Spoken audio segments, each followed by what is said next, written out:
their nation from foreign invasion. Foreign fighters also came to take up arms against the Soviets. They wanted to end the occupation and bring down the brutal communist government. Some of these mujahideen would go on to become the country's most notorious warlords. By 1988, the war started to turn in the mujahideen's favor, due in large part to the arms and training provided by the US and its allies. Soviet forces began their withdrawal in May that year. The withdrawal was completed in 1989. Shortly after the Soviet withdrawal, the US abandoned Afghanistan and left the men who would become warlords to their own devices. The final communist president of Afghanistan, Najibullah Ahmadzai, tried to make peace with the Mujahideen, but failed. He warned the people that without a peace and an Afghan-led consensus, Afghanistan would become a pawn in global power games. In a letter to a Mujahideen leader, Ahmadzai predicted a grim future for the country. اگر شوروی‌ها برآمدن و جای دیگرها گرفتن، اگر در اینجا باز مشاور امریکایی آمد، اگر در اینجا باز وهابی‌های عربی آمد، اگر در اینجا باز جنرال‌های یا میجرهای پاکستانی آمد. But by then it was too late. His reputation had been damaged by his time as the head of communist intelligence. He was accused of overseeing torture and abuse. The warlord commanders launched hundreds of thousands of rockets and divided the city along geographic and ethnic lines. The forces under the control of these warlord commanders were accused of land grabbing and brutal crimes, rape, torture, massacres. In 1996, Taliban arrived in Kabul to liberate the people from the warlords. The same warlords who had been funded by the US. They hanged Najibullah and his brother in a Kabul square. During the 5-year rule of the oppressive Taliban regime, the West continued to largely ignore Afghanistan until Osama bin Laden and Al-Qaeda carried out the 9/11 attacks and George W. Bush invaded. To destroy Al-Qaeda, the US and its allies enlisted the help of the very warlords who wrought havoc over Kabul during the Civil War. Those warlords now hold some of the most powerful positions in the country. So, where does all this leave Afghanistan now? I'll let Tom Hanks explain that. Nobody gives a shit about a school in Pakistan. Okay, we didn't need to go that far.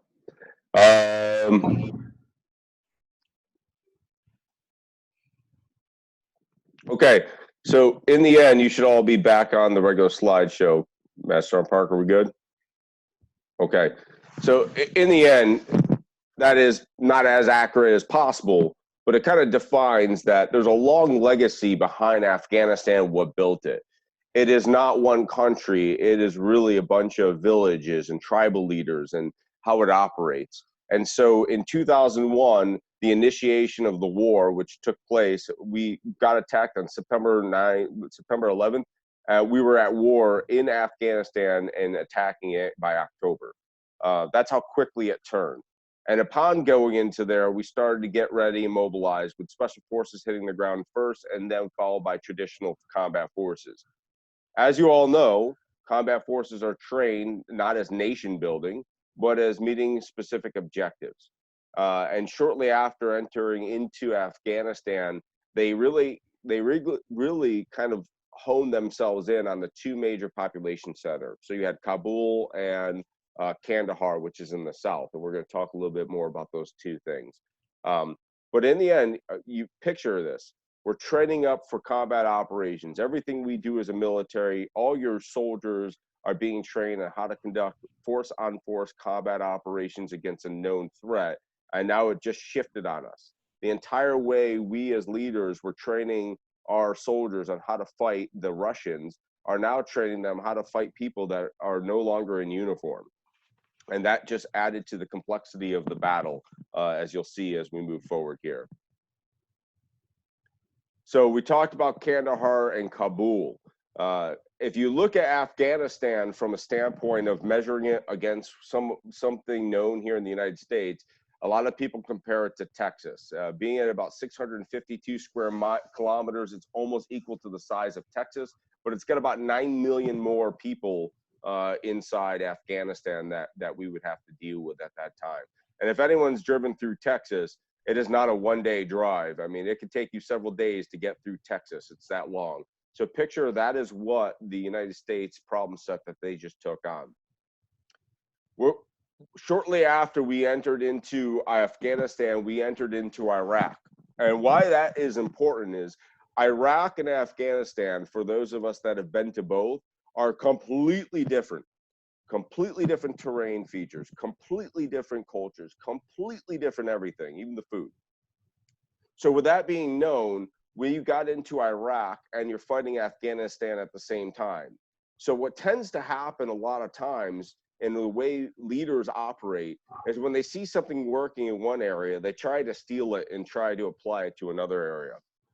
And General Petraeus at the time, when he was working early on, he was the multinational forces Iraq commander.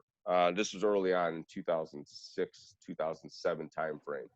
But in 2005, he started drafting up a document, or a doctrine, which is, it's not new. I mean, it's FM 3-24, counterinsurgency operations. But before that, if you can please mute your mic. Thanks. If you can look at what he was doing is he was stealing doctrine or TTPs that happened in Vietnam and reapplying them how they can work in Iraq. So in Iraq, it was a really quick battle. You had the march to Baghdad. They disbanded the military, disbanded the police, and when that was all done, there was really no plan. You know, and so what was success defined as in Iraq? Was it just the removal of Saddam Hussein? Was it to establish a healthy government? Whatever it might be, there was really no plan of how the Department of State, the United States military, transfer of power, all that stuff would take place. And so what was come up with is they realized that the military was the biggest asset in position to be able to shape the future for Iraq. And so they believed that using counterinsurgency tactics would help us win the hearts and minds of the local populace. And the goal of counterinsurgency is really to get the people to back the government. And that's a problem at times because a lot of times the people see the government as a proxy of whoever came in there to basically liberate or whatever you want to call it. And so in Iraq, they decided that counterinsurgency would be the key to success so we can pull ourselves out. So now we're already in there at 4 years in. No one expected us to be in there for 15 years. And so counterinsurgency seemed like the way that if we can build up the communities to back the government, it will give us an easy pullout from Iraq. Well, what wound up happening is leaders like you all will be, is young captains early on in Iraq started to realize that you cannot meet and win with counterinsurgency. We started practicing counterinsurgency in 2004, 2005 timeframe before the doctrine was ever done. Remember, doctrine is created by concepts that other people have tried, right? And so early on, late on in 2004, early 2005, there were captains that were saying, look, you want me to support this community, whether it be Sadr City or wherever in Iraq, I need to physically have a presence there. Because if I operate in that territory and do my job of trying to rid out whoever and give some money to them, as soon as I leave, they just come right back in and ruin everything I've done. But if I have a constant presence there, then I'm able to have a lot more success, which led to the creation of forward operating bases and combat outposts throughout Iraq as a means of mitigating the risk and helping us gain success.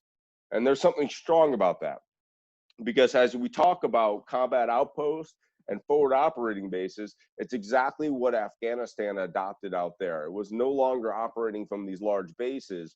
If you were a battalion, you were pushed out to a forward operating base. And if you were a company, you were pushed out to combat outposts closer to villages, so that way you can help support COIN. COIN cannot work with a distance mindset. COIN only works with integration with the local populace, okay?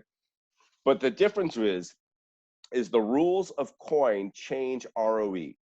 So the rules of COIN will change your rules of engagement, which meant that soldiers now must assume more risk, right? And so the leadership strategically, as I talked about risk versus reward, now have to say it is worth the risk to our soldiers for the reward of being able to pull the remainder of the troops out. All right, and you could say that's That's terrible that they would give up a life for, the rest of the soldiers or whatever it is. But in the end, that's what it is. It's about weighing out the risk versus reward, and the reward was way better.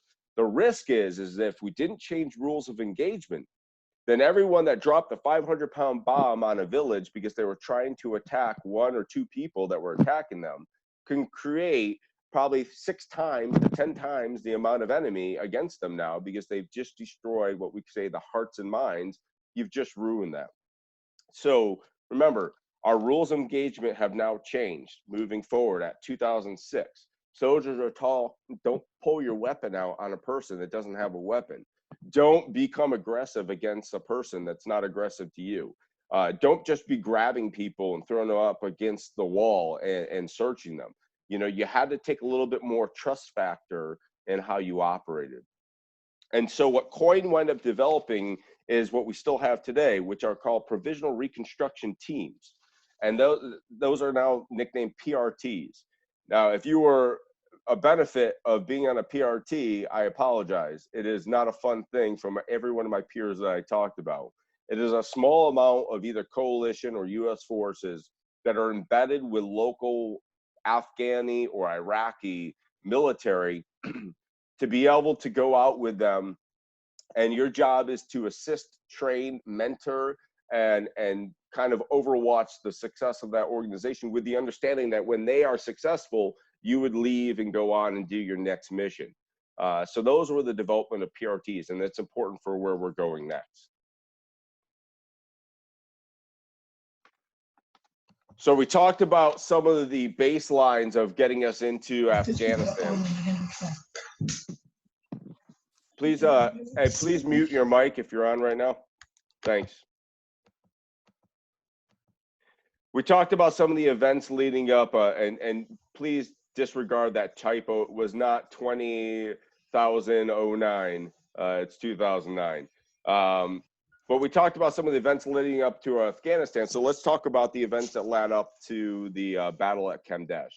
All right. So that PRT teams that were designed, it was a decision made that Kamdesh was a strategic value, right? And we talked about strategic at the higher echelon, that they believed that if we got into Kamdesh, that the reward for risking U.S. coalition personnel being in there was worth it, and there's reasons behind it.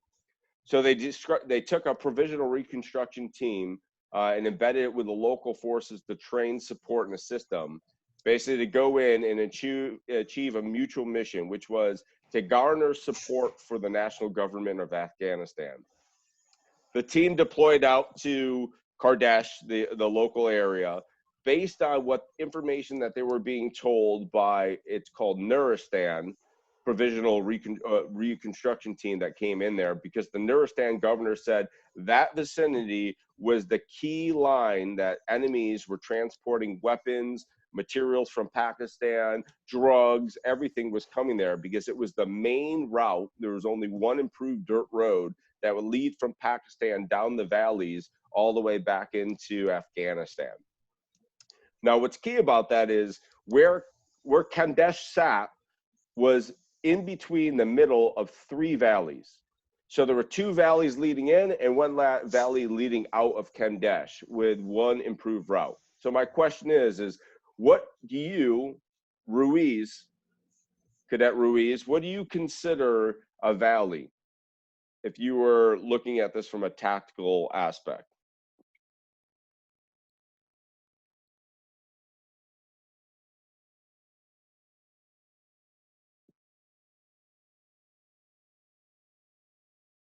Since Ruiz can't get his mic working, Silva, what do you think a valley is if you're looking at this from the tactical side?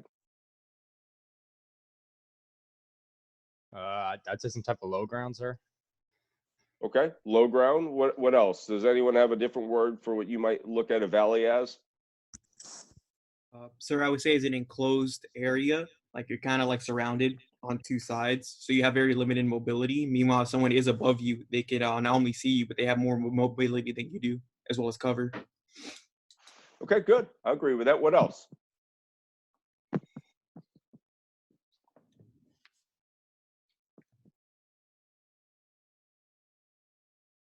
what would you consider an area that's the only road moving through it?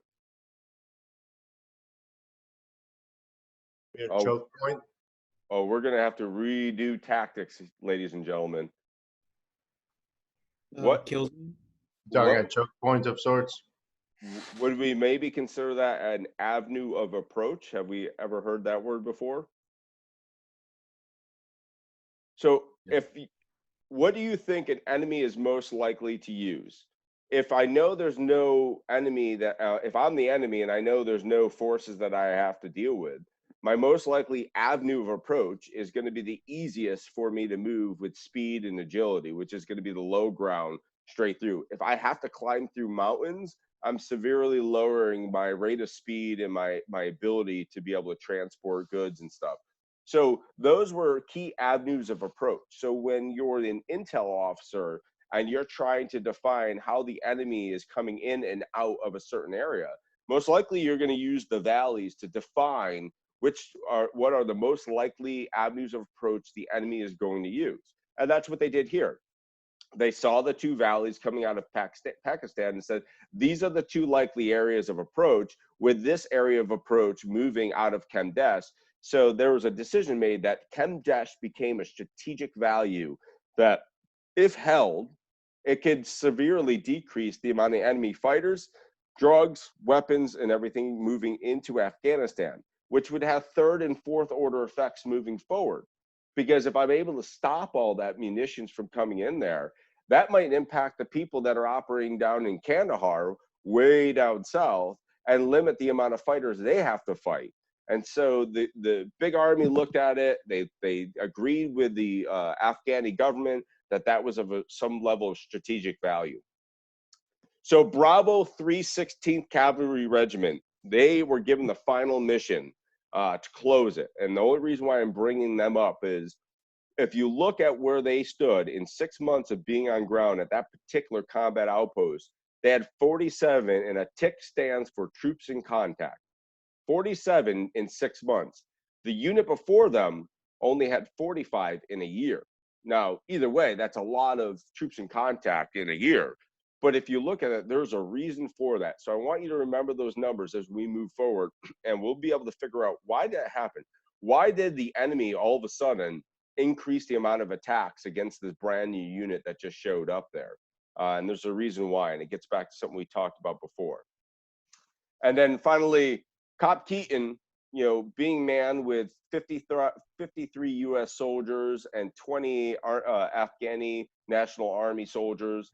They also had Observation Post Fritz, which was manned with 19 U.S. soldiers and 10 Afghani National Army soldiers.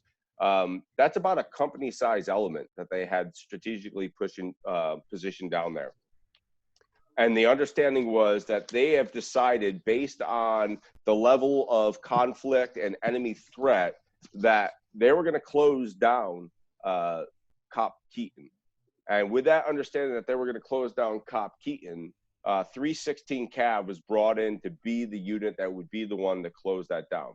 Now remember that as we move forward, because that's going to have a very important value as we move forward. So let's take a moment and move forward and talk about, before we move forward, of what is a COP. All right. So a combat outpost is really what we talked about before. It's very necessary to execute coin operations. So you could read the definition on the side there. But really, they're well-protected bases from which soldiers reside and conduct their operations for.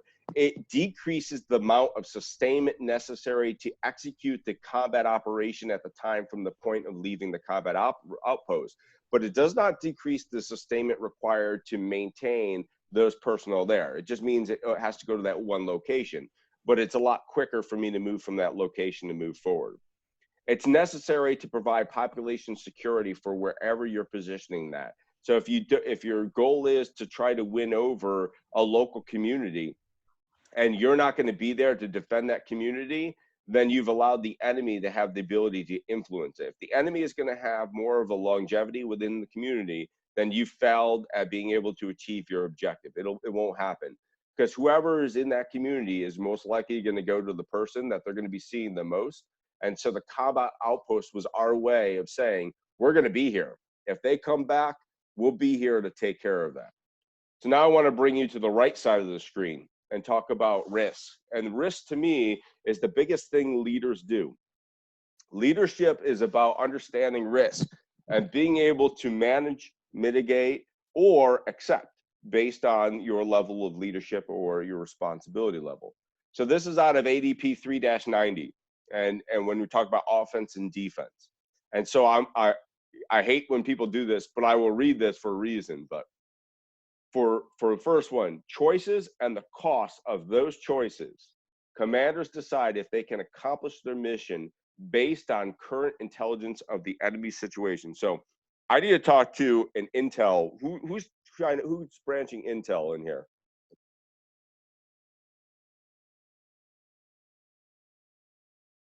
Me, sir. Okay, Lopez. All Yes, right. sir. So what do you think about when I say that commanders decide if they can accomplish their mission based on current intelligence of enemy situation? How do you develop that? If you were to think outside, I know you haven't been through bullet training intel. I'm not asking you for some strategic level plan, but what are some things we use to develop what that is? I would say satellite imagery, previous reports from units that had been deployed there before to kind of like predict the possible enemy courses of action. And what else? Yeah, I would say those two things are what we would use, like from my point of view. Yeah, excellent. I think you're right on. You're going through historic data and trying to compile that historic data to be able to kind of get a percentage of, okay, during these months, we've noticed historically the last 2 years, attacks have increased this much. That might drive a commander to say, well, during those months, I want to increase operations out there. I want to increase manning out there. So it's the job of an intel officer to be able to figure out and try to get their best guess. And I'll say guess, because there's no way to predict exactly to what it's going to be for commanders to make the best decision. So that's how a commander mitigates risk. He uses his staff analysis of what they're able to produce for him to make the best effective decision possible, so that they can try to do some level of mitigation and meet success, even though they're assuming some risk. But when I say commanders must understand the inherent risk of acting only on combat information, since it is vulnerable to enemy deception, can be misinterpreted. The intelligence staff helps the commander assess combat information used in decision making, meaning that the enemy has a vote. And just like we adjust our TTPs and our tactics and everything, the enemy looks at our action and they give a reaction. So if the staff only looks at one piece of the puzzle and doesn't look at the totality of what's going on, and what I mean is that an intel officer has to not only look at previous attacks, they not only have to look at the time of year, they have to look at terrain analysis, they have to look at the mission that we're assigning these and how that mission will impact the enemy's decision cycle. If we're not taking everything together and we're only going off of just previous attacks, well, guess what? What if you're an intel officer and you look at a year of data from that vicinity, and in that vicinity, you're only showing that there were 3 attacks out there? Why could that be misleading? What would be a reason why there was only 3 attacks out there? And this doesn't have to be an intel officer. I'll ask Lux. What if I'm your intel officer, Commander Lux, and I come to you and say, sir, based on my analysis and your decision to move out there, I'm only showing 3 attacks. What would you think as a commander? Are we, well, if there's only 3 attacks, well, it depends. Like, are we rolling out with bigger numbers? Like, did we change the way we're patrolling? Like, is somebody else more of a target than we are? Is that area not as impactful? What about the question of there's only 3 attacks? How much activity have we had of U.S. forces out in that location? What if there was only 3 patrols that we've ever ran in there, and those were the 3 attacks? That's fair. So you have to weigh the tactical operations that have taken place before and say, well, look, there was a platoon there before, and they were there for 6 months. There were 3 attacks out there. Okay, that's giving me as a commander a little bit better understanding of whether the enemy is targeting us out there. But what if it was just a few special force operations that went out there, and there was maybe 6 special forces operations and there were 3 attacks? It's very difficult for a commander now to make that decision. So that's where we start going more into the detailed analysis of prediction and predicting what we believe the enemy is going to do based on our actions. So now as a commander, I have to say, if I drop in this level of element in there, how do I predict what the enemy is going to do for their next step? And then I try to add in additional mitigation measures to stop the enemy from being able to impact me, all right? So remember that. We have to determine what that risk is. And once we determine what that risk is, it's going to determine the size. So we'll go back to the original number I stated. What is the ratio? I'm going to go down my list here. And I love calling people out. So I'm going to go to Macklemore because you look happy today. So Macklemore, all right, what is the strategic ratio that we fight on the offense? 3-to-1, sir. What about defense? Is it still 3-to-1?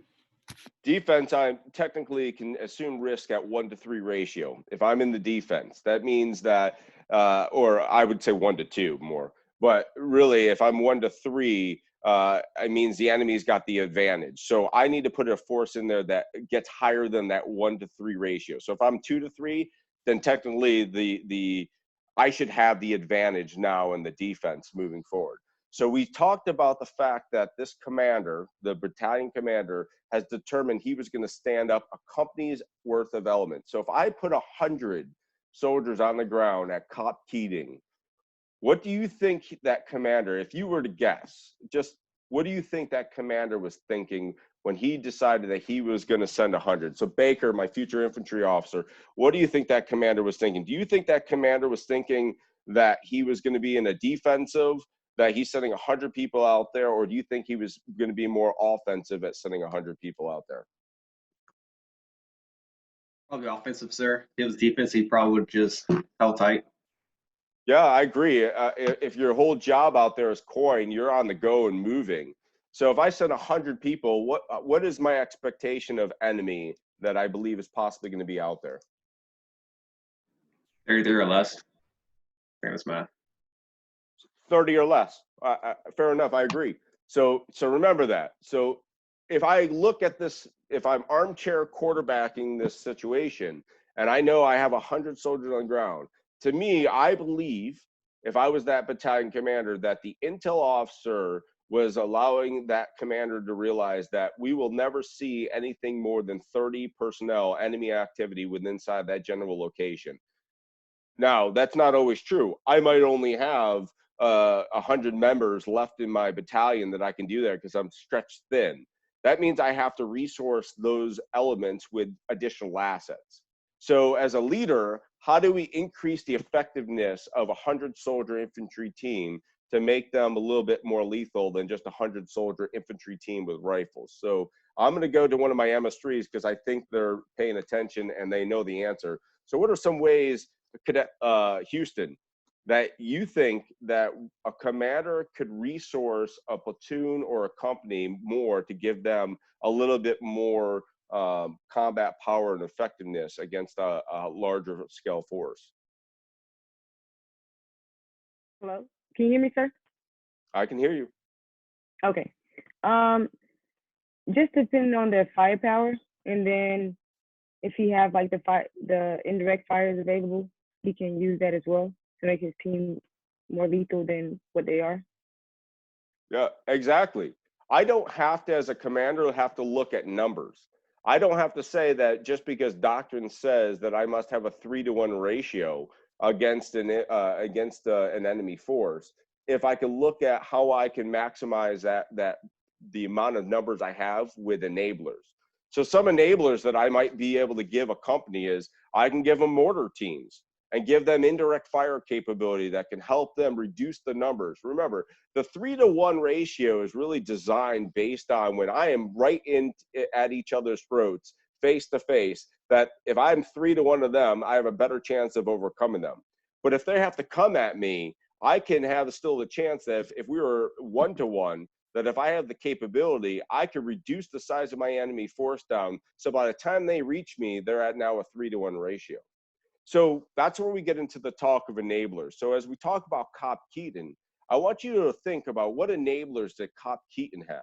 And some of the enablers that you as a platoon leader or a company commander, as you move forward, are you have to be able to ask for that. So we talked to you all when you went to camp and said, whenever you go in your tactics lane, always ask for the world, right? So what do we ask for? Hey, do I have an AT4? Do I have any indirect fire?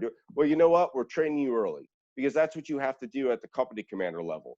Do I have any surveillance capability that I can get from higher? Do I have any air weapons teams that are available? How long does it take for the air weapons team to get to me?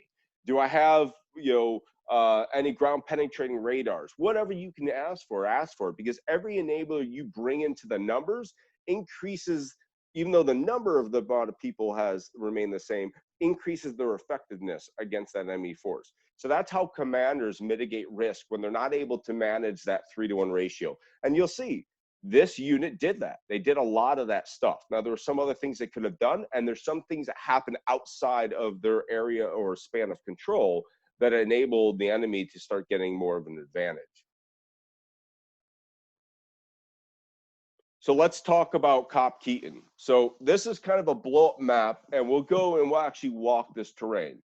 But you can see right here, and I don't know if you can see my cursor or not, and this doesn't give me, there we go. And I'm going to show you here. So if we were going to draw the avenues of approach into COP Keating, you can see right here that you have 3 avenues of approach going into COP Keating. You have 2 areas of approach that are coming out of Pakistan. So right here, this one comes out of Pakistan, this comes out of Pakistan, this is the egress moving into Afghanistan. And then FOB Fritz, which is what they positioned on top of a hilltop, really was to manage all the areas for early warning, with COP Keating having the proponent of all its combat troops to be able to engage any enemy that are moving through.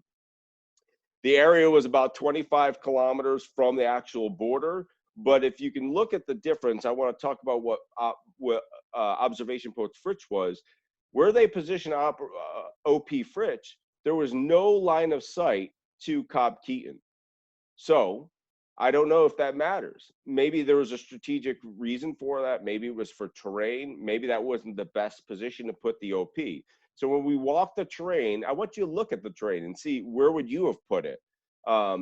If you were to actually walk the ground, you'll see as we walk it, there's only a small ridgeback way that gets you all the way up to OP Fritz.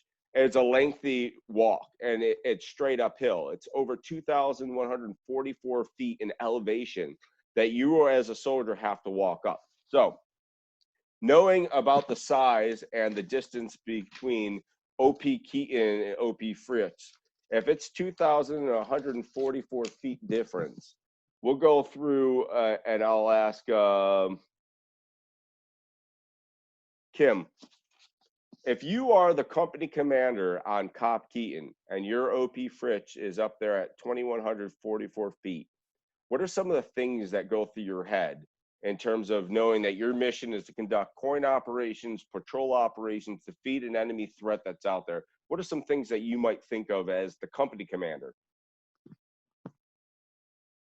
Sir, I'll be first thinking about, well, as a company commander, I will believe that first of all, we need to look for the avenues approach, like you said, sir. And as you think the avenues approach, you would think as your company commander, you probably think a little bit lower of a level to see like what they will have.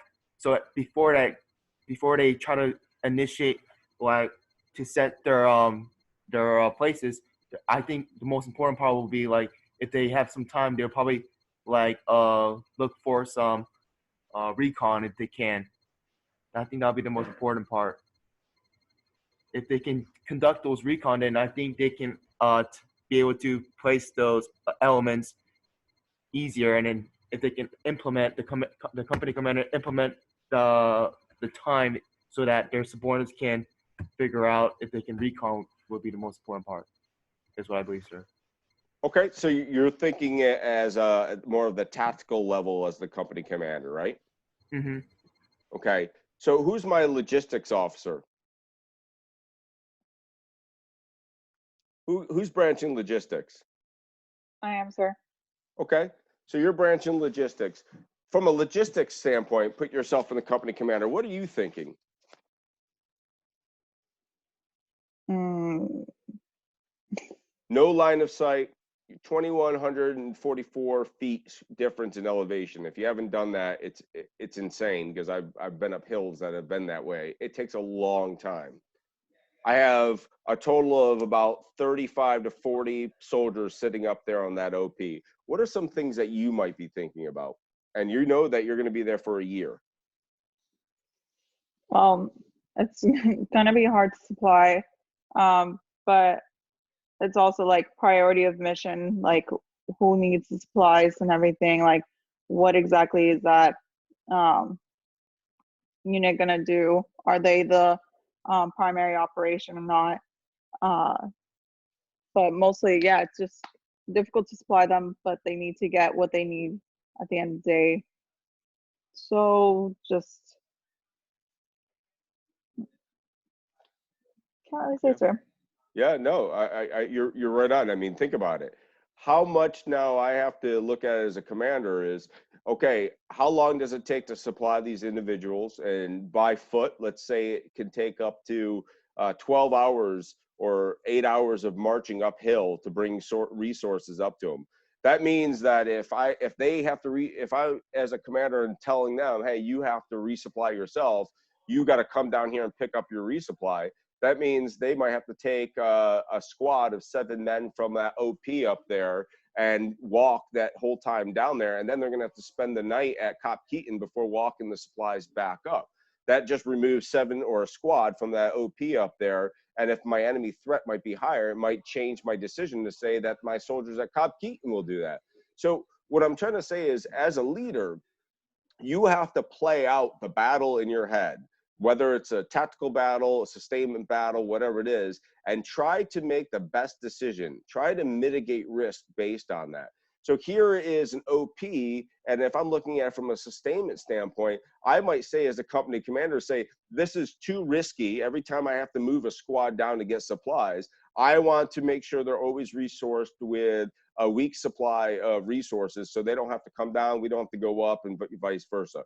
Or I might decide also that if that's where my OP is, that my COIS, back in the day, we used to have company intelligence support officers that used to be embedded in companies, might determine the enemy threat at OP Fritz is, a squad. That might drive my decision as the company commander, say I must man that OP with 30 personnel or more. And I might give them my heavy weapon systems because they have a higher threat up there and they have to be able to defend themselves. It also means that as a mitigation measure, that OP Fritz's mission might be, if they are under direct attack, that they are to delay. And the reason why I tell them they are to delay is because we will get reinforcements up to them from COP Keating. So if I understand that their mission is going to be delay, Montoya, what do you think as a company commander, if I tell OP Fritz your mission is to delay, that I want to be able to know, and that will help me resource them? And we kind of just talked about it when we talked about sustainment, and this is more of the tactical defense level. What do you think? Right, sir. So pretty much we're going back to what you were saying. So I'm thinking about resupply routes, any aviation elements within the AO that we're able to utilize in this scenario due to the terrain being as difficult as it is. Yeah, I want to figure out, you talked about aviation, which is near and dear to my heart. I want to figure out how long does it take to get an aviation air weapons team to reinforce if we have to call it. I want to figure out the worst possible. And you always hear me say, plan for the worst, hope for the best. If you always plan for the worst, you have a better chance of always succeeding. If you only plan for the best case scenario, if the worst happens, then there's no success in sight. So I might want to figure out that it takes an hour for an air weapons team to get up there. And then if I have a personnel up there and a significant enemy fight, I want to make sure that they have enough ammunition, enough weapon systems to be able to successfully delay for that particular time. Now, do you always get an air weapons team?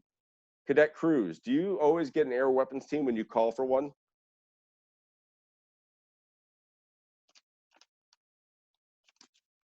Is he not on? Hey, sir, he's having connection issues. Okay, I'll give the answer then. No, trust me, I've called for him many times. You do not. You know, and so if you just plan for that scenario, then you're going to be out of Schlitz. So as a company commander, you are going to have to plan for what is your own ability to reinforce. So if I know I'm at COP Keating as a leader, and I know that it's 2,144 feet to get to OP Fritz, then I have to do the time distance analysis of how long it would take me to reinforce 2 squads to move up that hilltop and get up there, which I might determine going uphill with full kit on, weapons, ammunition, resupply ammunition possibly for them, that it's going to take 10 hours. Then I have to make sure OP Fritz can defend and delay for 10 hours. And if I don't do that, then I failed that mission. So that's where we get at to where we talk about there's different mitigation measures at different levels of leadership. At the company commander and below, you can only mitigate those measures in your own ability. That's the first measure of mitigation. What can you control at your level? And so that's what you have to determine when you're getting placed in situations like this. So we'll see whether or not, did they man them properly? Did they have enough personnel in those locations? So now that we talked enough about Kamdesh, let's go take a look.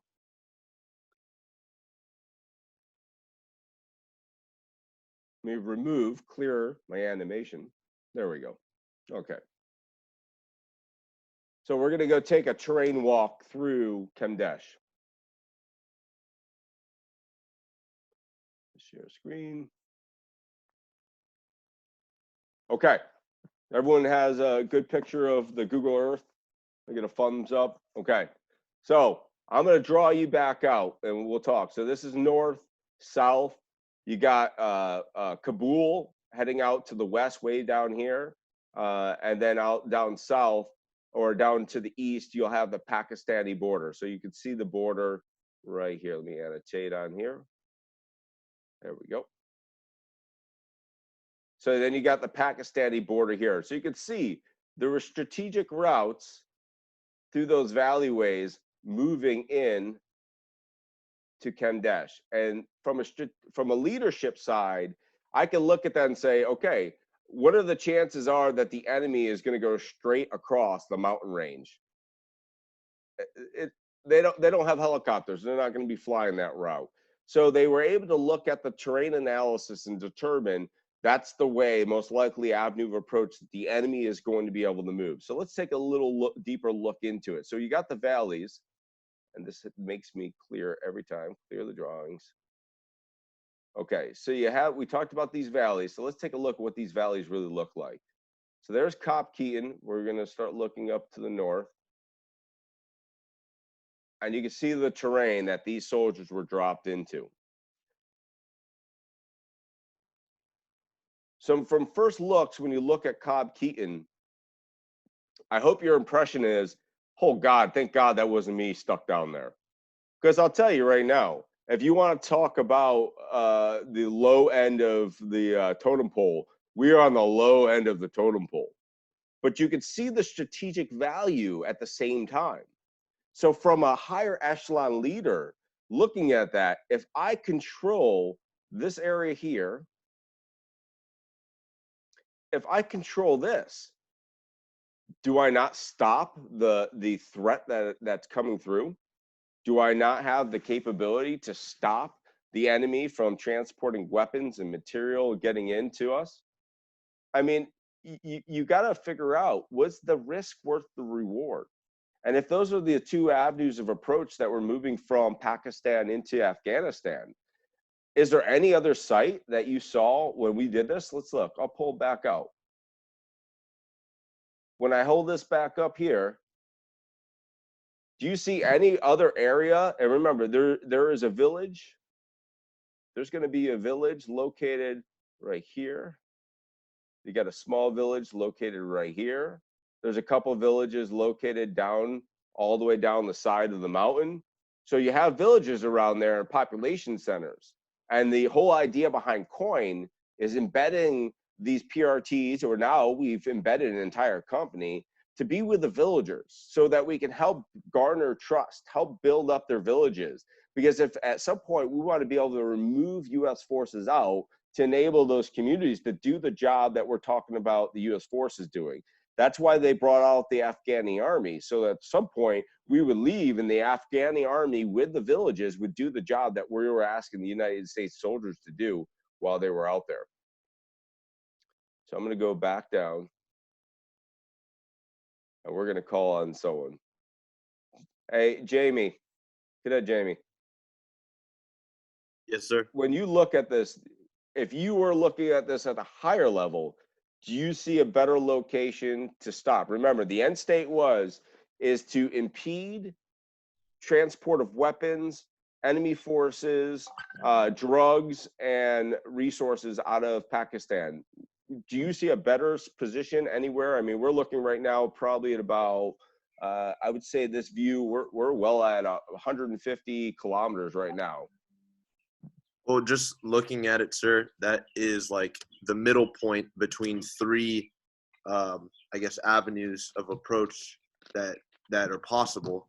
It's like a fork in the road right there where you can either go straight or to the left or to the right, and that's the middle point. And if you have that location, then you can block all three of those because that's where they intersect. So you agree with the higher echelon decision that was a good point to position a base? I mean, I feel as though it could be hard to defend, possibly, but I can see the strategic importance of having it located there. Okay, so really it came down to, is the risk worth the reward, right? So the risk is that it's going to be difficult to defend. We might lose life. We might lose some soldiers, but the reward, if it's successful, is we can have lasting impacts throughout Afghanistan, right? So it gets back to that level of risk that higher leaders can take. Okay, so from a modified risk, we'll go down to the battalion and company level, and I will turn on OP Fritz. So that company commander decided that, hey, I need better warning. I can't do it. Can't do it from down here. So as you can see up at the top, he developed OP Fritz. And I talked about the Razorbacks that they had to get up. And I'll draw this out to you just in case you can't see it. So from COP Keating, you can see this is the route that you would have to take to get up to OP Fritz. Now, granted, my drawing skills are not the best. Okay, so we're getting somewhere there, and I'm sure you can go anywhere in here. Okay, so that's a route that you would have to be able to transverse to get up to OP Fritz. Out of line of sight, cannot see anything going down at COP Keating. Far enough away, though, that if I called an indirect fire at any general vicinity that I'm looking at from COP Keating, that they can be able to resource with 60 millimeter mortars. But is that the right location for the OP Fritz? Let me clear out of this. I'm going to pull back. So Cadet Warner, I'm going to ask you a question. Roger, sir. If I pull back here and you are the company commander trying to determine, is there any other location that you think you would more strategically have positioned an OP, or do you think that company commander made the right decision based on the terrain? As I was seeing Cadet Jamie say that it's in the fork of the road. So again, defending that would be pretty hard. So COP Keating certainly would be, would be an ideal place on high ground as opposed to being in the valley. So I would say, I mean, if maybe that if Fritz were put on higher ground and you were to put Keating where Fritz is. Okay, so that might be a tactical decision made if you weren't doing coin. So let's go back to what I said. Our job is counterinsurgency. How much hearts and minds do you win for a village if you're not even around the village? If your entire time is spending 10 hours humping down and 10 hours humping up just to get down to the village to have a local, powwow with the elders. So in the end, maybe Keating is in the prime location because its mission was coin. And maybe OP Fritz is in the perfect location because, yes, it is so far away and it's going to be difficult to resupply, but not impossible. And I have enough terrain up there that if I have to, I can request aerial resupply to get up there. So that might be my mitigation measures to be able to sustain OP Fritz. So as a sustainment officer, I might be saying, okay, OP Fritz will get all sustainment when when COP Keating gets sustainment, and the bird will make 2 drops, right? They'll drop at Keating and they'll drop at Fritz. These are mitigation measures. That I'm mitigating the amount that I have to have soldiers running patrols to move supplies back and forth. Now, that's only as good as whether or not the sustainment airlifts are available. I still have to plan for the worst case. But once again, it gets down to what you all as leaders have to be able to do. You have to look down, far down, in terms of operations to determine what is the best decision you can make. I will say, this company commander, if he worked for me, I think he made some pretty good decisions based on what he was given. COP Keating was given to him as a company commander. He did not have a choice on that. He chose OP Fritz because he realized that COP Keating was so undefendable in the terrain that he wanted to have some mitigation measures in place to either give early warning or have the ability to reinforce COP Keating with indirect fires. And OP Fritz gave him that level of doing it. Could he have put it up higher up on the mountaintops? Sure he could, but now you've just increased your risk that if that OP starts getting under contact, your ability to react and support it is severely diminished. Could he have put it on the backside of another mountain where COP Keating had direct fire capability on? He could have, but now you're on the backside of a mountain, which means you no longer have the high ground of that particular location. Once again, mitigating risks. So as you've got a chance to see what this terrain looked like, this is not an easy problem set.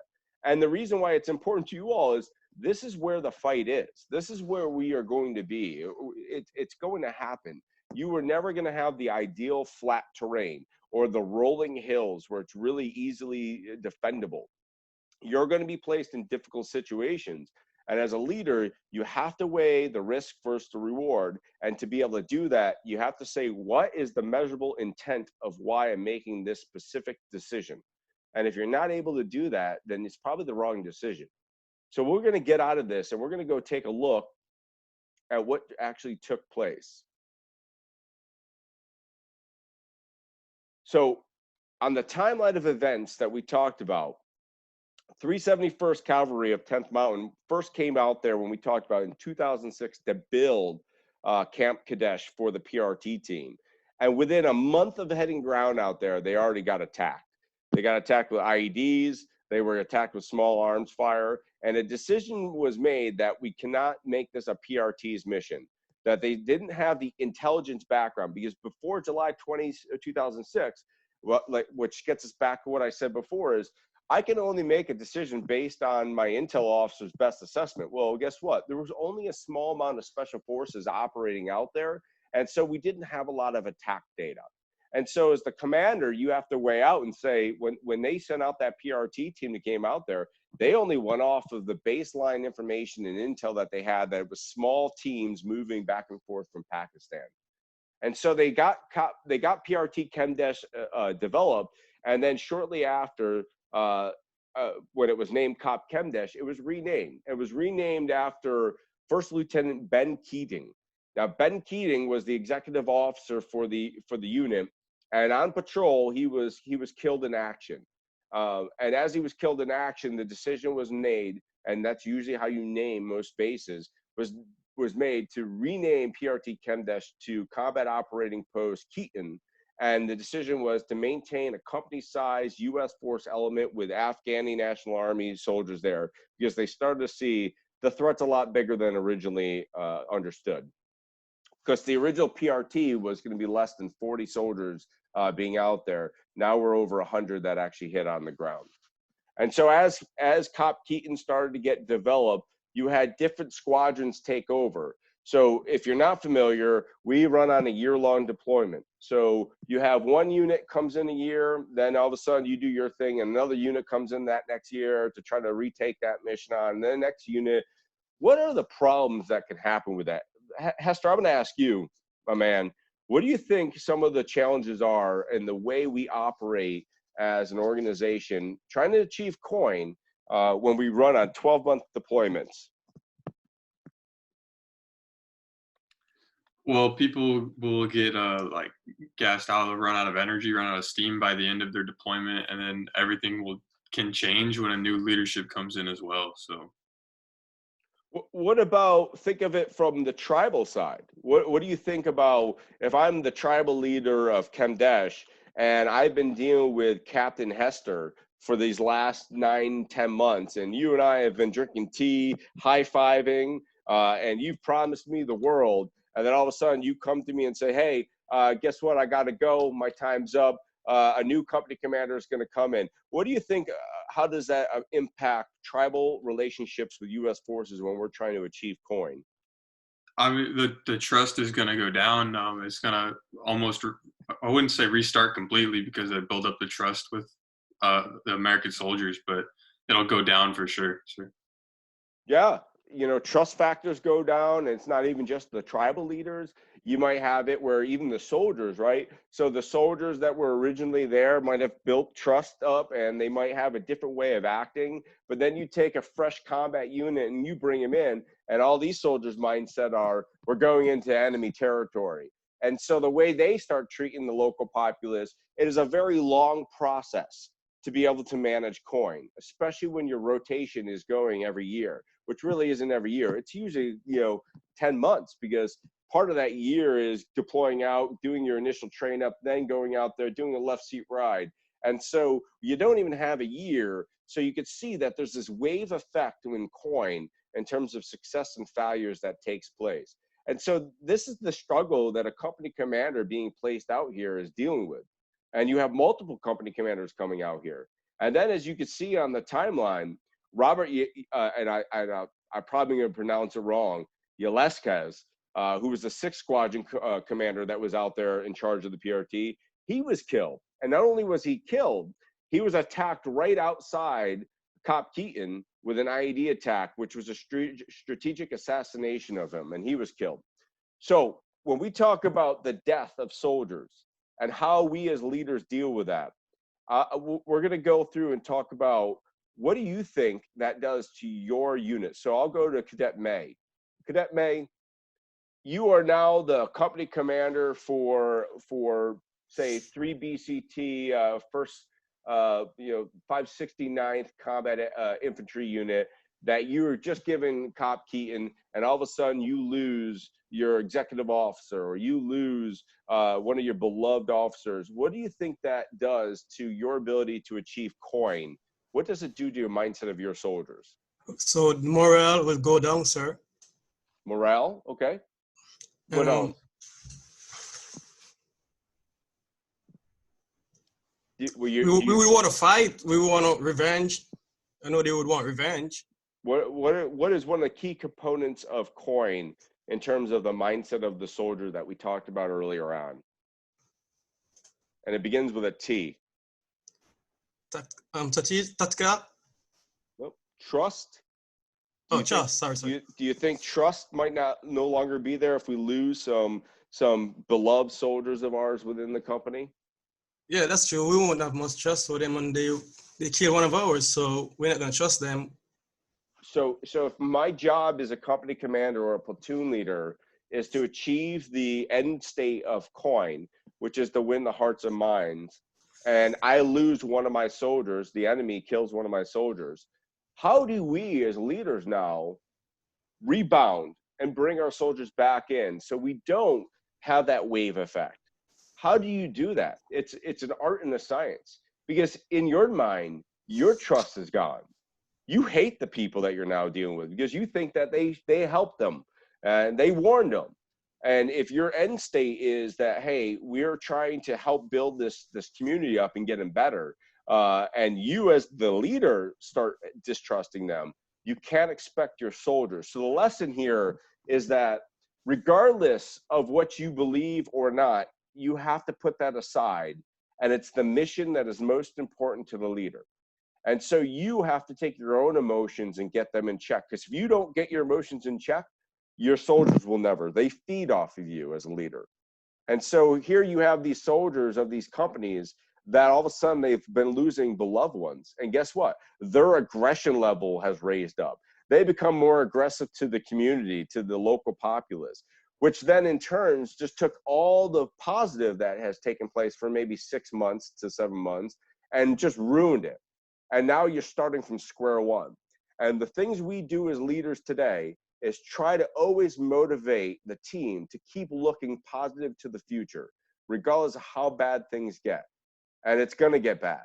And you just as a leader have to continually motivate them. Let them know that it wasn't the villagers' fault. It's like we can't place blame on them. Let them know how important the mission is. But that is the art and science of being a leader. And it's one of the hardest things to do, because your emotions are going to get involved in your leadership capability. But it's your determination to meet success that allows you to look and give the proper messaging to your soldiers to keep them motivated to do the right thing. And we'll see, as you can see what happens later on when we look at the documentary, things happen that might have led to that because of these attacks that took place on these U.S. soldiers. And the last thing we'll talk about on this is, you can see in June 2008 to May, we had about 45 attacks. But then in just 6 months later, we had 47 attacks right after the next company comes and assumes control. So 361st Cavalry assumes control right there. And then all of a sudden we get 47 attacks. You can also see down there that in June 2008, Afghanistan villagers are informed that COP Keating is going to be closing soon. So I want to ask the smartest person in the room, Chad Loyne, why do you think that the attacks could possibly go up to 47 from 45 if you were kind of armchair quarterback in this, based on those three timelines?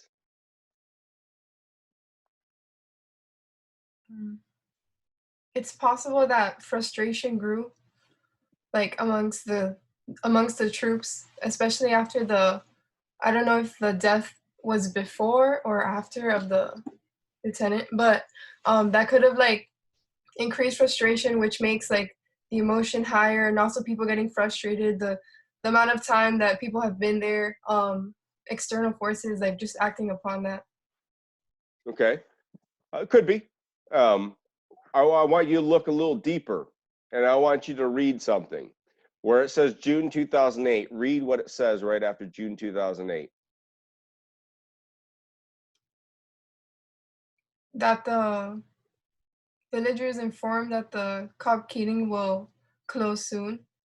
Okay, so here you are, the villager in Kemdesh, and you're told that the people that were trying to get you to side with them and turn on the enemy as they're moving through, they come to you after being there for a few years, and they've been and you've been helping them out because they're helping you rebuild your village, and you're giving them information about the enemy and working with them, and all of a sudden Captain Papkov just came up to you, villager Chatelaine, and said, "Hey, guess what? I'm sorry, we're going to close this. You know, it's just not strategically of value to us anymore." If I'm the villager, what do you think I'm going to do? They're probably going to want to fight back or take some kind of action. Or maybe when the Taliban or any insurgents come through and say, "Hey, we want this information." If I know that you're going to be leaving me stuck with the bad guy, it's better to be friends with your enemy than enemies to your enemy. So if I want to have a longer lasting life, I might as well go to the person that's going to be sticking around a lot longer. So if you look at that, that's what I think, and this is just Keith Papko's interpretation, is that once they started allowing that messaging to get out to the local villagers that they're going to be leaving, they instantly increased the risk to themselves and what wound up having to Bravo Troop 361, who wasn't the ones that informed them they were leaving. They just had to deal with the aftermath of the messaging that took place. So the moral of this story is that what you and your soldiers say can have lasting impacts to the safety of your unit. You have to be very careful in what you say and what you message. Now, could they have waited until right before they were leaving and didn't tell the villagers? They could have. It might have been bad, but somehow that messaging got out to the villagers. And therefore, if I'm the villager and someone's going to be conducting an attack on U.S. bases, I ain't saying anything, because two things are going to happen. Either one, they're going to attack that U.S. base, and the U.S. is going to say, you know what, maybe we got to stay here. Or two, the U.S. is going to pull out, and I help them do the attack by giving them key information and not telling on them that they're not going to mess with me too bad when they take over that local area. Fair enough? Sir, do you think they were trying to get like a level of security by telling the Taliban where the U.S. people were, where the troops were? So there's debate on what was taking place, on who did what. A lot of reports came back that the Taliban was actually executing meetings with inside a lot of the villages, that it was known that there was going to be a massive attack on the U.S. base. But then there's also reports that the Taliban knew that the U.S. were pulling out and wanted to conduct a massive attack on the base, since they knew they were pulling out, because strategically, win or lose, once the base left, they can announce victory that it was their attack that forced the U.S. forces to leave, if that answers your question. Yes, sir. Okay, so now I want to take us in, because we're now probably at what, almost an hour and a half in. I want to let you see the battle firsthand. And remember, everything we talked about, the terrain, put yourself in a platoon leader or a company commander's position, what was happening during the time of action, and what things they were or weren't doing when this took place. So as you can see on the screen, first, those are our 8 heroes that lost their life during this battle, with, I believe, 32 wounded at the end of this. You can see how the enemy enveloped the actual base of COP Keating. They came in from multiple directions. They broke through their outer perimeter. They were able to attack strategically the ANA's location, and they forced the U.S. forces to their final line of defense inside that little pocket for them to go in there. They actually destroyed the headquarters main building. And so as you watch this video, and it's reenacted, right? Although this will be a movie coming out this summer, this is all reenacted right now, but the reenactment really allows you to just see the difficulties this particular unit had to deal with as they were going through this. So I'm going to push play for you, and I hope you all get a better understanding. So let me click this, and I will share a screen.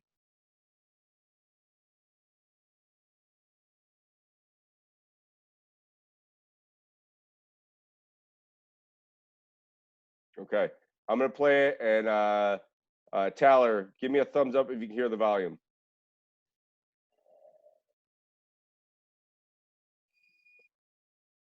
Cadet Kim, do you hear the volume?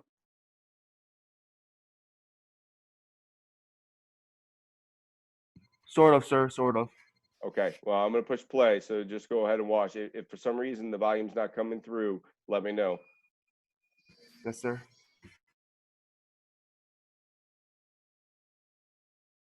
This video is a dramatization of the attack by anti-Afghanistan forces of the U.S. and Afghan National Security Forces at COP Keating and OP Frisch in Nuristan, Afghanistan on October 3rd, 2009. This attack resulted in U.S. and ANSF casualties and catastrophic damage from COP Keating. Hey, sir, can you turn the volume up on a little higher?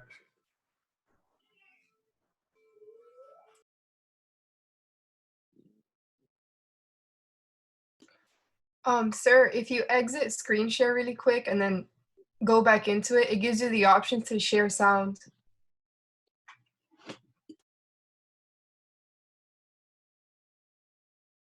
All times during this video dramatization are in Afghan local. We can hear it, Established sir. in July 2006 by the Kamdesh Provincial Reconstruction Team, COP Keating was located approximately 25 kilometers from the Pakistan border in the Kamdesh district, 226 kilometers northeast of Kabul, and 137 kilometers northeast of Jalalabad. The squadron headquarters was located at Fob Bostik, 30 kilometers southeast of COP Keating, and approximately 10 minutes by helicopter. Both the task force and brigade headquarters were located at Fob Feni in Jalalabad. Flight time from COP Keating to Fob Feni was 40 minutes. The COP was situated along the lone improved dirt road and surrounded by extremely rugged mountainous high ground, and was positioned to interdict historic trafficking routes to and from Pakistan. AF and smugglers used this remote area to transport weapons, fighters and equipment, as well as timber and gems. The main ANA compound was located on COP Keating. The nearby village of Ermal was located 200 meters west of COP Keating and was connected by an unimproved dirt road. OP Fritsch was situated due south of COP Keating on the prominent high ground east of the Afghan village of Kamdesh. The ground unit assigned to COP Keating and OP Fritsch had experienced over 45 engagements since assuming responsibility in May 2009. On the day of the attack, 53 soldiers and 20 ANA troops occupied COP Keating. Forces at OP Fritsch numbered 19 soldiers and 10 Afghan National Army. OP Fritsch was located at a straight line distance of 2.2 kilometers from COP Keating and sits on high ground. There was a 2,144-foot elevation difference between COP Keating and OP Fritsch, and they were not within line of sight of each other.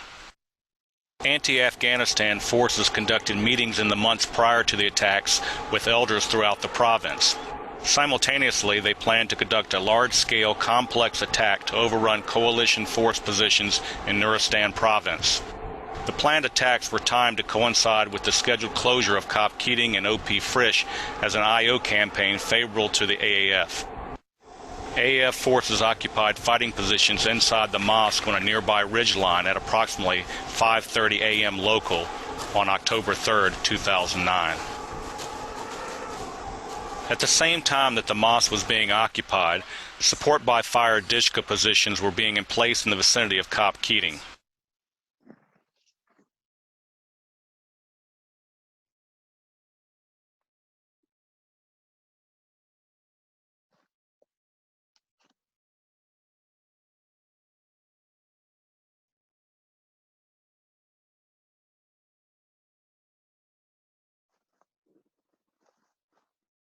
In the early morning hours of October 3, 2009, AAF executed the thoroughly planned assault with small arms fire, RPGs, and B-10 recoilless rifles from the surrounding high ground and the mosque. During the open attack, all of the AAF support by fire positions opened up on COP Keating. The fire from the SBF pinned down the mortar pit, and the soldiers were unable to return fire.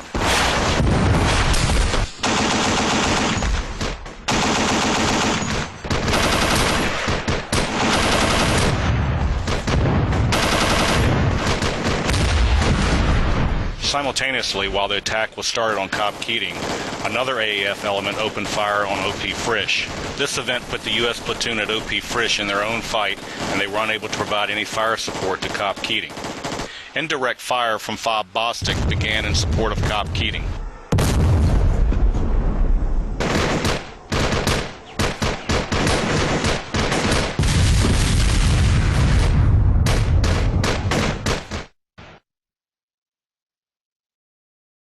Two F-15s arrived on station. They started engaging targets around COP Keating. U.S. and ANA forces were pinned down by the AAF in multiple positions surrounding COP Keating. The AAF executed a simultaneous attack from three different directions, supported by B-10 and RPG fire on all parts of the camp. Those assaults focused on the ECP, the ANA compound in the east and the western side of the camp. This forced the U.S. Operational Mentor and Liaison Team and the ANA to collapse into a smaller defensive perimeter within COP Keating.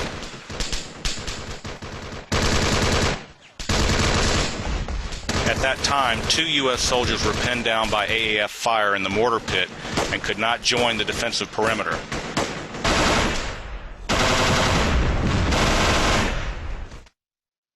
At that time, coalition forces fell back to their final defensive perimeter. Due to the extreme number of AAF forces surrounding COP Keating, the Apache contacted COP Keating to determine the frontline trace of the defensive perimeter. At that time, they engaged the enemy leading to the bridge and provided air support to cover the COP Keating mortar pit. A Predator began collection operations shortly after the battle started. Continuous UAS coverage remained on station for the entire battle.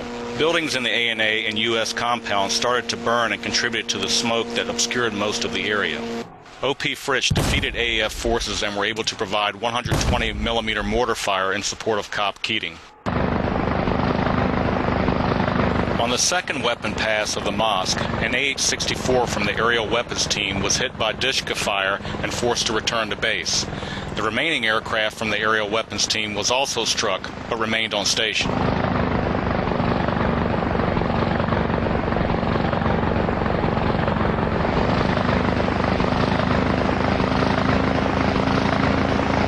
Approximately 3.5 hours after the initial attack, the fires from the aerial weapons team and close air support suppressed the AAF. This allowed the U.S. forces to attempt to retake lost positions within COP Keating.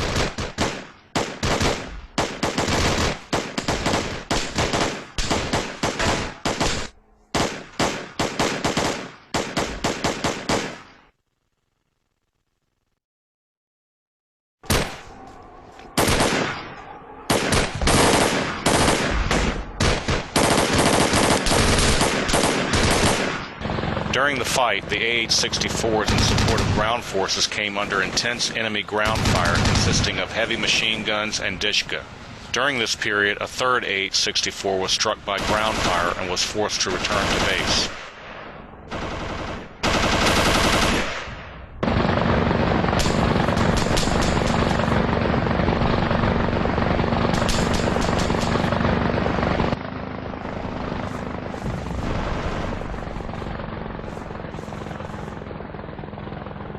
As the aerial weapons team suppressed AAF elements, the defenders of the final defensive perimeter continued to push out to retake lost areas of COP Keating. The advance to retake positions was hampered due to the lack of available manpower. Most of the buildings on the COP were found to be on fire. However, the defenders were able to link up with the soldiers in the mortar pit.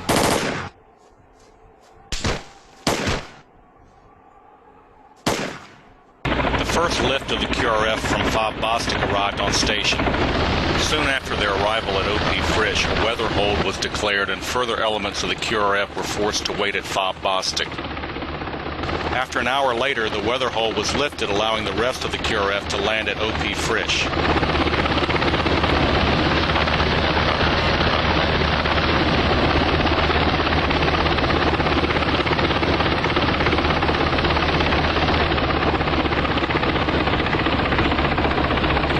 Within the first 3 hours after the attack, the ANA compound was completely engulfed in flames and the majority of the area was obscured by smoke. Fires from the ANA started to spread to the rest of COP Keating. Approximately 8 hours after the attack, COP Keating's TOC caught fire. The command element was displaced from the burning TOC and it was reestablished in a secondary location.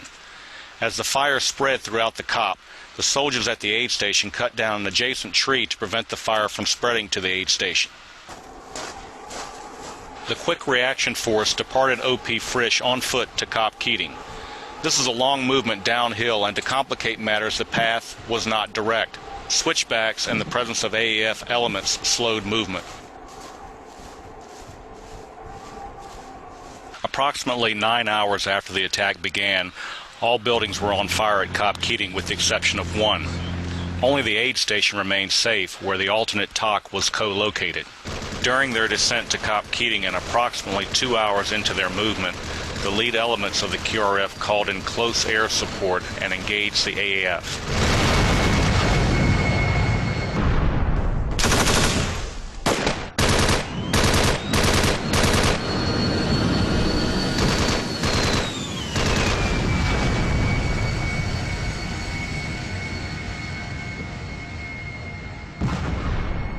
The engagement was short and forced the Quick Reaction Force to move to a bounding overwatch.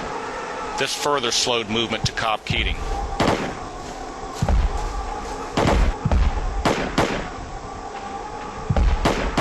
As dusk fell, the Quick Reaction Force continued movement to COP Keating. Approximately 13 hours after the Battle of COP Keating began, the Quick Reaction Force entered COP Keating and began clearing operations. The Quick Reaction Force also assisted in the setup of a landing zone to allow for medevac flights. The intensity of enemy ground fire directed at the responding aircraft prevented the aerial medevac from infiltrating prior to the U.S. unit securing the HLZ. Both close air support and close combat aviation were instrumental in the ground operations defending COP Keating. 44 close air support airframes were employed for a total on-station time of approximately 21 hours. 21 close combat aviation were employed in support of COP Keating.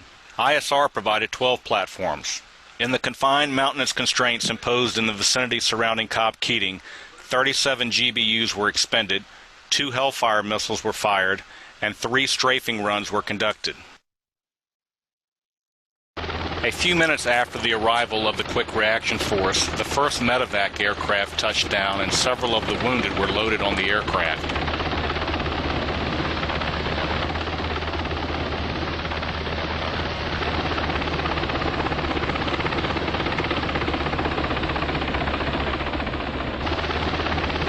Approximately 16 hours after the attack started, the last medevac aircraft departed COP Keating.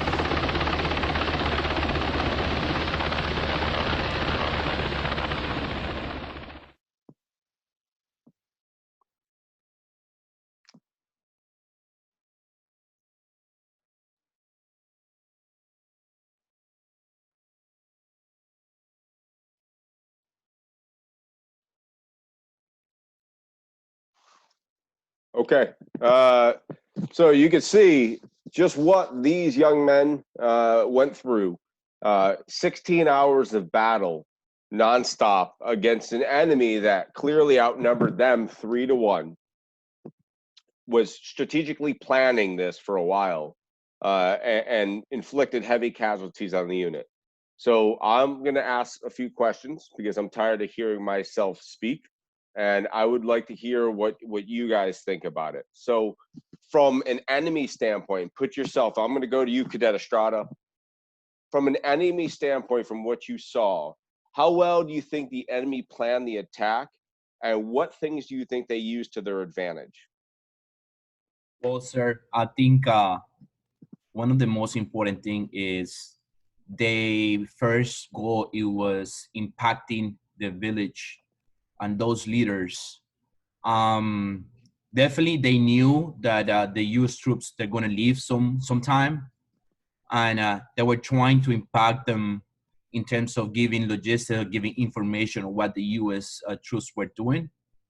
And secondly, they planned definitely a higher ground attack first, and they will go down towards those village and, you know, setting up logistics and way to kind attack any possible U.S. troops cannon attack on them.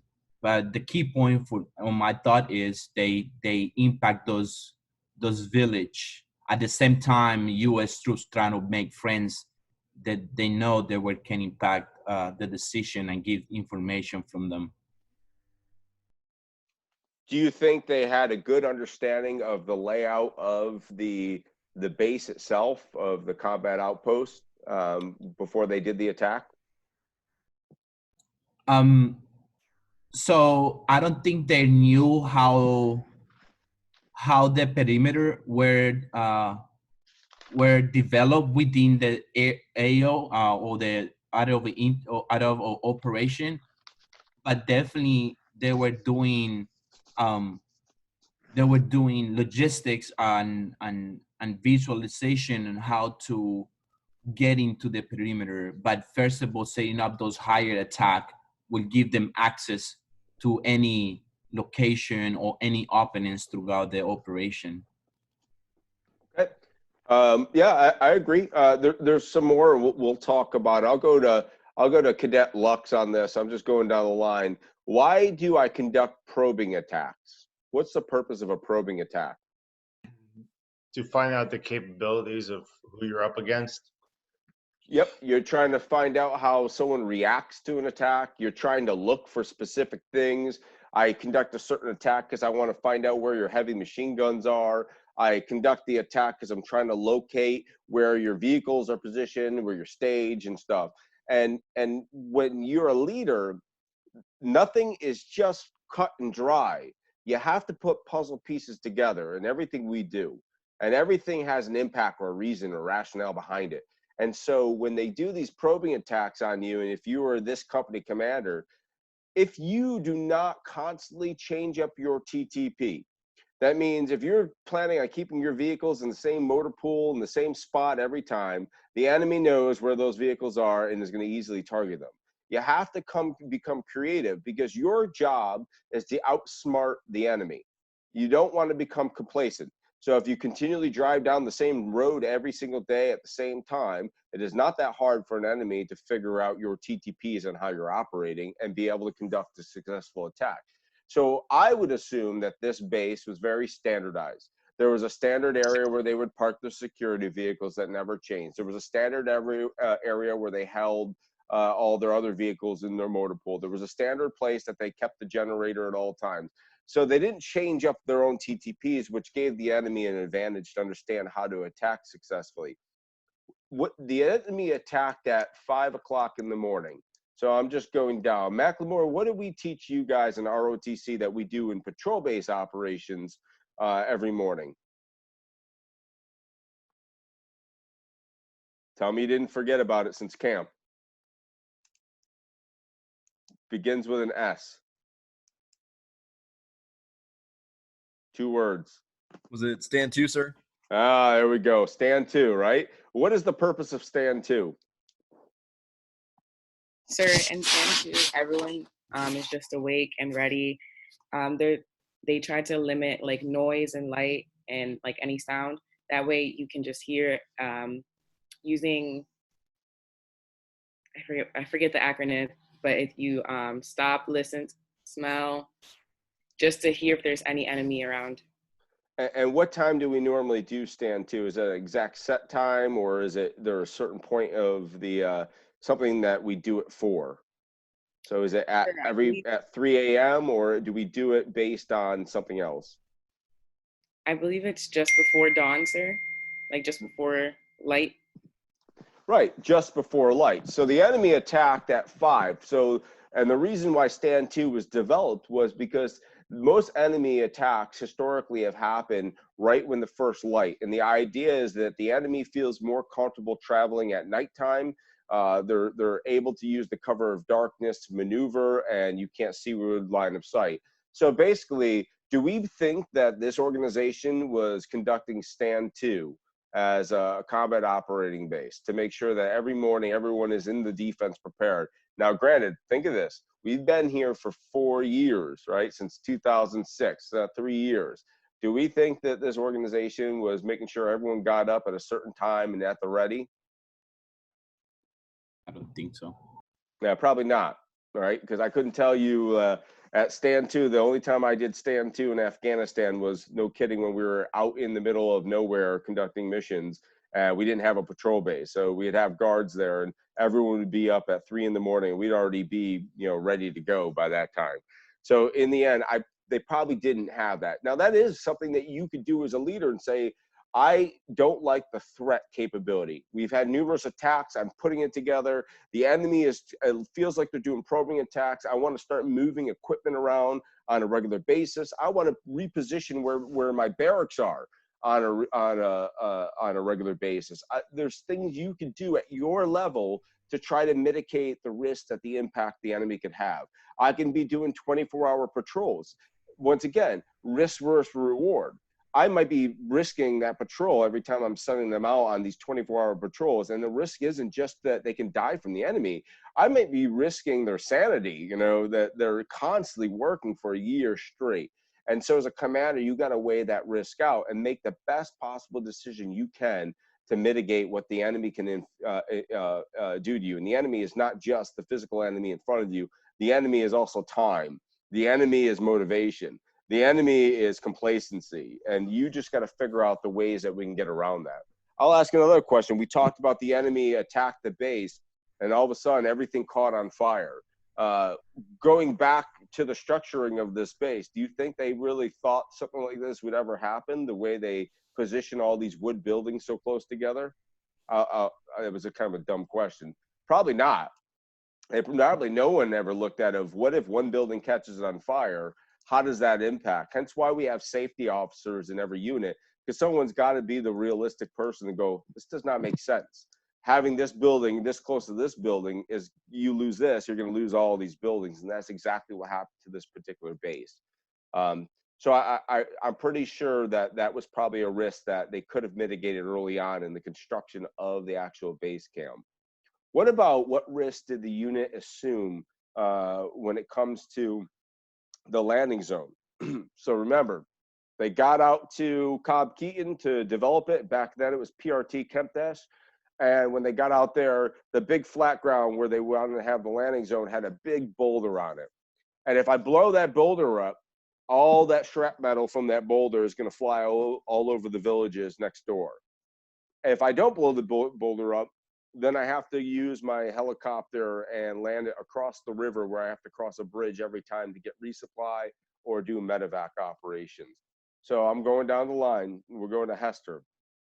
Do you think they should have assumed risk and said, screw it, we're going to blow the boulder up so that we don't have to risk crossing a river every time and going across there, and we can have a resupply and everything go right in the base? Or you think they made the right decision in mitigating the risk to the coin mission and assuming more risk to the soldiers having to cross the bridge every time? Well, I think it's really based on how much they think they can get into the hearts and minds of the people there. If they've been, I wouldn't do it right away, but if you're there for enough time, you talk to the leaders and see if it's okay, then you'd get into doing that. Yeah, I agree. It might have been in the early time when the PRT was developed to get out to that base. Remember, they were there for 3 years. It might have been early on that they got out there, that was just established, that they established the LZ across the river. Well, you have 3 years. At some point, someone could have said, you know what, let's put in requests to get some engineers in with some equipment that maybe we don't have to blow up this boulder, but they can start breaking it apart. We can start doing things to try to mitigate risk. It almost seems like that when this base was developed, it was a one-size-fits all, and we've never continually to improve on security. We kept whatever was there, and we never kind of improved on it. So in the end, as a leader, just because you fall in on something, you always improve your foxhole. Never stop. Always find a way to continually improve, whether it's your security perimeter, whether it's getting rid of obstacles in your way. In Iraq, during the invasion of Iraq, they took over the green zone. And during the green zone, and then you also have BIAP, which is Baghdad International Airport. Then there was a road network out there that connected the two, and driving up and down. They used to call it IED Alley. And that was because the amount of IEDs that were being blown up there against U.S. troops was just insane. It was one of the largest in there. So someone said, guess what? We've been there a while. Let's improve our foxhole. So they flew in and contracted all these T-walls, these huge concrete walls, and they literally took walls of T-walls all along the side of the road. That's what's improving your foxhole. You never stop. We could have accepted it and say, hey, it's going to be too much work. We only plan on being here for another 6 months. We're winning the war. We're going to be out. Or you can always think of it in the worst case scenario is, what if we have to stay here? I need to do things to mitigate the threat. And so here's a unit that maybe is getting complacent, especially if you're a unit that just got told we're closing this COP down, go in there. So with that being said, and we say we're closing this COP down and we're moving down the line, and guess what, May, it looks like you're up next. So Cadet May, if you are told, and you're the members of the U.S. forces that just got placed into COP Keating, and you're told you're in charge of closing it, you're also in charge of coin, you're also in charge of defending against enemy threats, what is your mission? Can you do all three with just a company? It would be difficult to do with a company, sir, but it is possible. It's definitely possible. First, I wouldn't tell the locals that we're moving. Okay. For one, I would make sure everybody's ready to go, beef up security as much as we can, do proper planning. Basically, that's what I would do, sir. Better planning, beef up security, make sure we're ready to leave.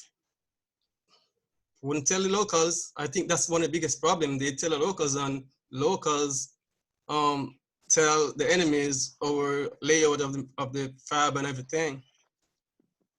Okay. Yeah, I agree. If the locals knowing, that probably increased the amount of threat and risk to the soldiers.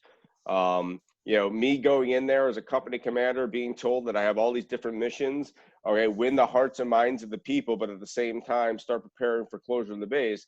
If my soldiers are told that we're closing the base and that's going to be the future, how much do we think those soldiers are going to continue to improve on security measures on that base if they're told they're going to be leaving? Especially when they're told they're leaving in August, and then it gets delayed until September, and then it gets pushed into October. Once you tell your soldier you're leaving, the chances of them continually improve on security and doing those kind of things that we teach is probably not going to happen. So as a leader, you have to be very careful on how much messaging. What do you think? I'm going to give it a good example to you, Cadet Threadcraft. This is you. If I told you you're not going to camp this summer because camp is canceled, there's no advanced camp, there's going to be no basic camp, there's no nothing this summer, it's all waived, and we're just going to start you guys off as seniors for next year. How much focus are you going to put towards planning this summer and training this summer and physical fitness this summer to be successful? Is it more or less? To be successful, everybody wants to say more, but in all actuality, less. Right. It's human nature. Why push myself on something I'm not going to have to do? And so if you tell soldiers and you message soldiers the wrong message, it can have lasting impact. So there's a reason why I will never tell you guys, you're all going to camp, right? Regardless, even though no decision's been made, you're all going. Because if you don't go in that mindset of the worst case scenario in your eyes, maybe is going to camp. I think it's the best case scenario.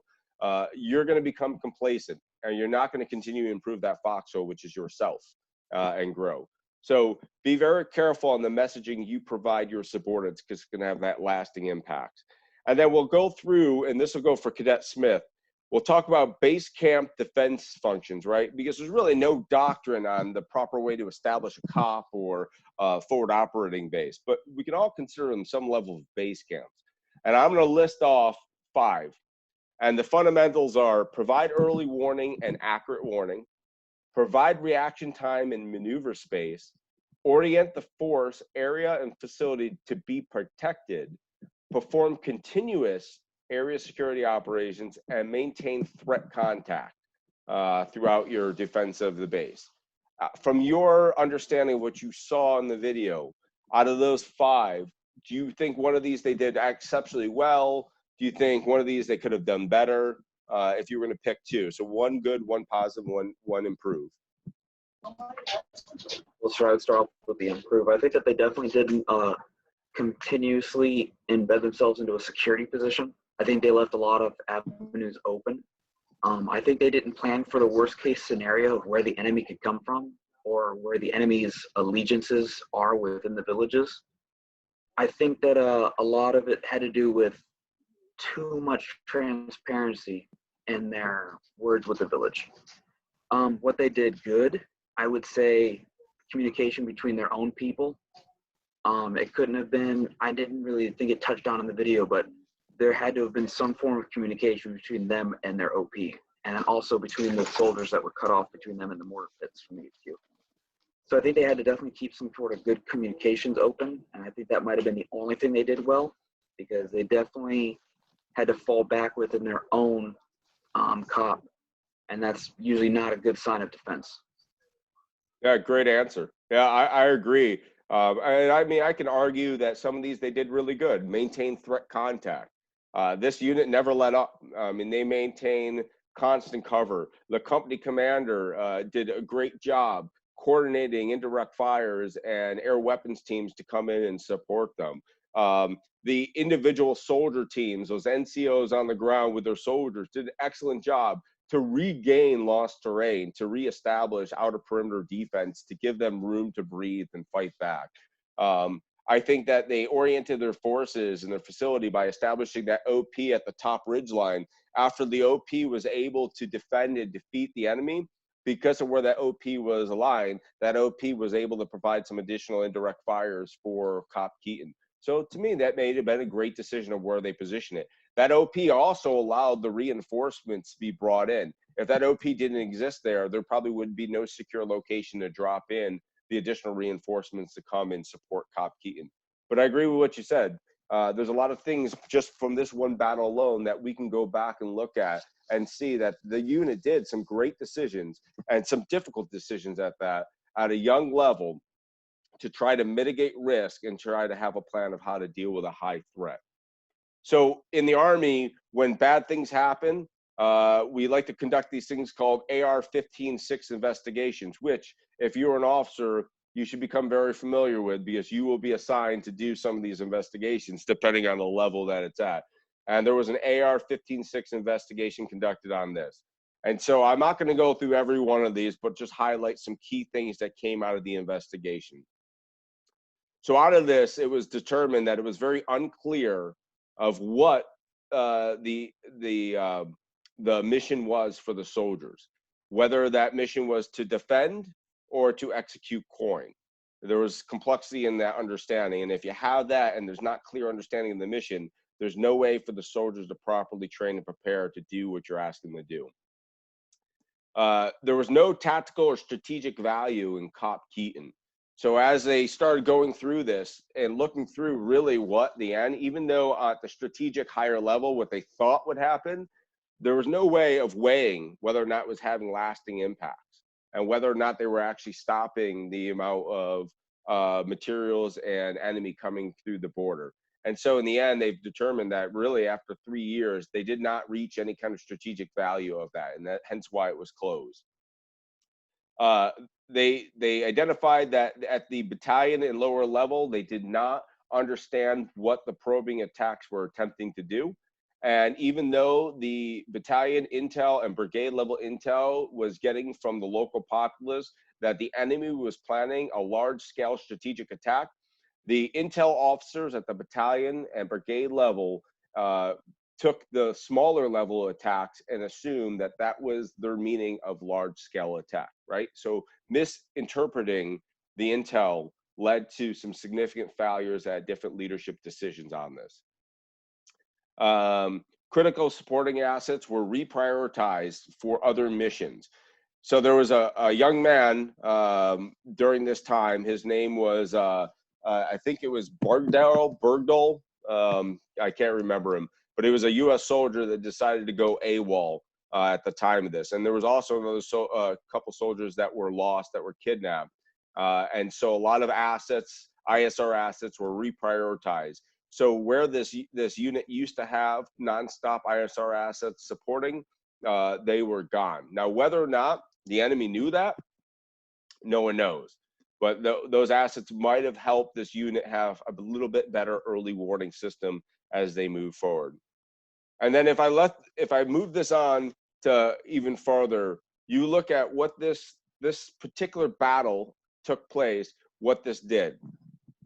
This is an excellent example of making decisions at your level that you can mitigate. It's a very difficult thing to do. So what you have to realize is what can your hire mitigate, and then you try to fight for those assets or fight for ways for them to support that mitigation at their level. And at your level, you have to identify all areas that you can mitigate and realize that, look, there's certain forms of mitigation that if you do will actually lead to less success inside the mission you're trying to do. A good example of this is there's a lot of units that will go and deploy and they will stay and close themselves in their vehicles and they'll drive around because they look at the vehicles as a mitigation measure to protect you from direct fire. But at the same time of doing that, something like that, where you close yourselves off in the walls of the vehicle, yeah, you're saving your soldiers, but you're really not making the mission better for yourself because you're not showing the population that you're there for them. And if all the population sees you as just stuck in vehicles, they're not going to have trust. And the whole key to being successful in COIN is building trust. From my standpoint as a company commander, out of my 3 platoons operating in Kandahar, Afghanistan, conducting route clearance operations, I had 2 platoons that took my guidance and they got out of their vehicles and they would walk through the villages and walk in the terrain. Whenever I went out, I got out of my vehicle and I walked the terrain. My 1 platoon that refused to get out of their vehicles because it was a safety thing lost the most amount of soldiers during that year-long deployment in Afghanistan. They lost 8 of their soldiers just out of that 1 platoon, and it was all because they were locking themselves in the vehicles. But when you're outside, you can see more. You have a better ability to understand what's going on around you. So remember that. Don't be complacent. So the question how that relates to this is, were these soldiers, knowing that they were leaving, trying to spend more time, and we don't know, trying to spend more time at COP Keating and not getting out and not being out and about and running patrols and doing that stuff, which could possibly have increased the risk to them. This battle led to 2 of the largest, highest medals that 2 can get earned, which is the Medal of Honor that were both received. One was given from Obama and the other one from President Trump. 27 Purple Hearts, 37 Army Accommodation Medals with Valor, 18 Bronze Star Medals with Valor, 9 Silver Stars in just this one company that executed this.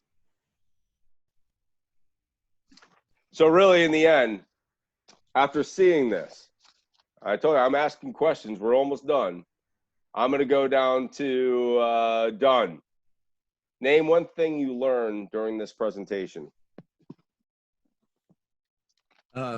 So one thing I learned is that it's essential to plan for the most dangerous course of action by the enemy and to not underestimate them. Otherwise, you can get something like this. Okay, great. I like it. Baker, Cadet Baker, what's one tactical advantage worth the risk that you saw out here? Going out on patrols, sir. Going out for patrols, pushing soldiers out. Yep. What's another one, Kim? What other tactical advantage did you think that they made during this that was worth the risk? Sir, I really believe that the U.S. What's it called? The OP perks. I really believe that was a really good thing that the company commander or the platoon put on there. But I think it will also be a really good tactical advantage if they was able to put another early OP if possible. But I believe that the OP that they made was a really good reinforcement, while good early warning to support the COP beating. Okay. All right. Hey, that's good. Yeah, and really, I guess that's a decision you got to make based on the manning strength. Let's go with our MS3. I'm going to go to Houston. If you were to take some of the lessons you learned here during this, what is something that you learned here that you are now going to make sure you apply to patrol-based operations when you move forward to camp? One of the things I learned here would be like to never stop improving your foxhole, like you said, because I feel like you can get complacent. Like even at camp, you know, we can be in a patrol base. They were doing like a night operation or something. We could be in that patrol base and we never had like any other cadre come in mess with us at night. And we got complacent, you know. But if I'm actually in that PL position, I'll just be planning for that.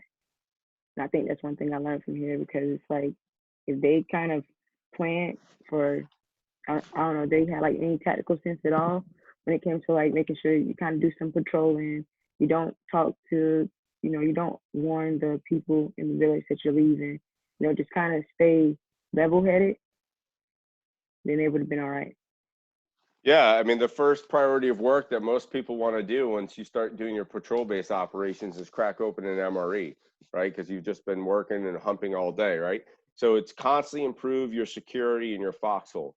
So that doesn't just relate to this. That relates to everything we do as an officer. So as you take over your company, or as you take over your battalion, or as you move up in there, always take a good eye look and see what's going on with inside the organization you have, and how do you continually improve it. Never just accept what you fall into. There's always ways to make things better. I fell into this organization and I instantly looked around and said, okay, this is a great organization. All right. I could sit here and ride out the great organization, or I could find a way to continually make the organization better.